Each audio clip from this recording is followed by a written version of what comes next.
ایک دوسرے کو عزت دو، برداشت کرو۔ میرے نبی نے فرمایا بہترین مسلمان وہ ہے جو بیوی سے اچھا سلوک کرتا ہو، اور بیوی سے فرمایا میری شریعت میں سجدہ ہوتا تو بیوی سے کہتا خامند کو سجدہ کر۔ بہترین صدقہ اولاد کی تربیت ہے۔ پورا گھر میرے نبی نے نقشہ، ہر ایک کی قیمت بتائی۔ ماں تیرے قدموں تلے جنت، کہ کاش میری ماں زندہ ہوتی، تم دیکھتے میں کیا کرتا، میں عشاء کی نماز کے مصلی پر ہوتا، میں سورۃ فاتحہ پڑھ رہا ہوتا، ادھر سے آواز آتی میری ماں کی محمد، تو میں نماز توڑ کے کہتا لبیک اماں جان۔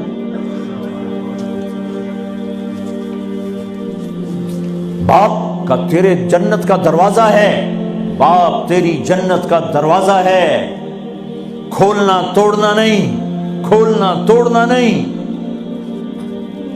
توڑ دیا تو جنت میں نہ جا سکو گے۔ سب سے بہترین مسلمان جو بیوی سے اچھا سلوک کرے، سب سے بہترین عورت جو اپنے خامند کی منشا کو دیکھے۔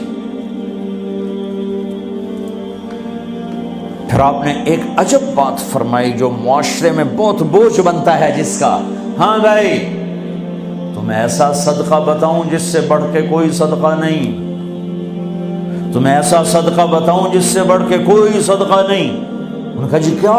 کہ الابنۃ المردودہ، جس کی بیٹی کو طلاق ہو گئی یا بیوہ ہو گئی اور گھر واپس آ گئی ماں باپ کے، یا ماں باپ نہیں ہے تو بھائی ہیں، وہ ایک بوجھ بنتی ہے ماں باپ پر بھی، اور بھائی تو ویسے ہی باغی ہو جاتے ہیں۔ میرے نبی نے فرمایا اس بچی پہ خرچ کرنا کائنات کا سب سے افضل صدقہ ہے۔ گھر، ایک گھر کیسے چلتا ہے؟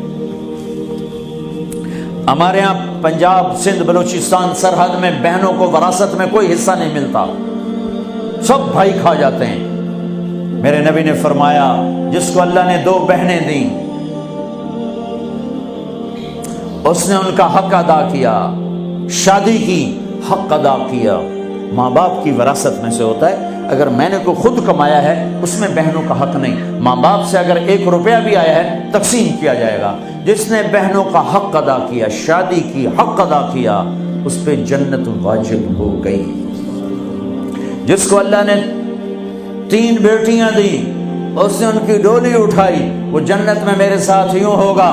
ایک بولے اگر 2 ہوں، کہ جس نے 2 بیٹیوں کی شادی کی وہ بھی ایسے ہوگا۔ اللہ بھلا کرے۔ ایک صحابی کا کہ جس کی 1 ہو، کہ جس کی 1 ہے، اگر اس نے اس کو عزت سے رخصت کیا تو وہ بھی میرے ساتھ ایسے ہی ہوگا۔ پھر کئی بچیوں کو طلاق پڑی ہے کہ اس کو بیٹا نہیں ہوتا۔ یہاں آنے سے پہلے کا واقعہ، پنڈی سے بچی رو رو برا حال اس کا، میں تو فون سنتا ہی نہیں ہوں ایسے کہ میرا تو کلیجہ پھٹ گیا ہے۔ ہے کہنے لگی کہ سسرال نے کہا تھا بیٹی ہوئی تو طلاق دے دیں۔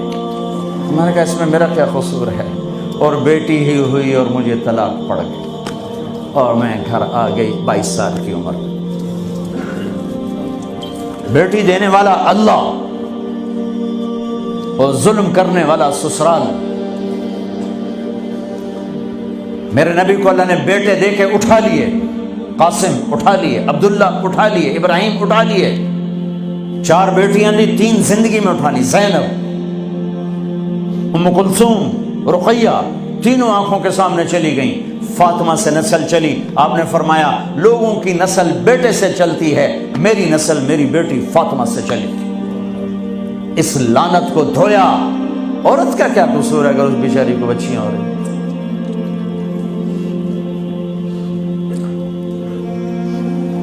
جس نے اپنی بہنوں کو حق ادا کیا، جس نے بیٹیوں کو ڈولے میں بٹھایا، ان کا حق ادا کیا، کہ جنت میں یوں ہو جائے گا۔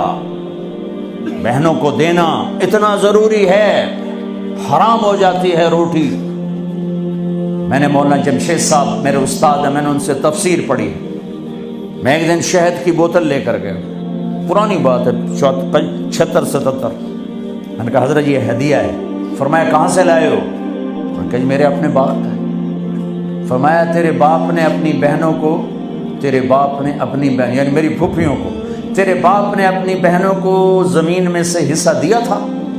یہ سوال کیوں کیا؟ 10 روپے کی شہد کی بوتل تھی اس وقت، کہ اگر دیا تھا تو یہ میں لے لوں گا، اگر نہیں دیا تو پھر یہ حرام ہے، میں نہیں لوں گا، یہ مطلب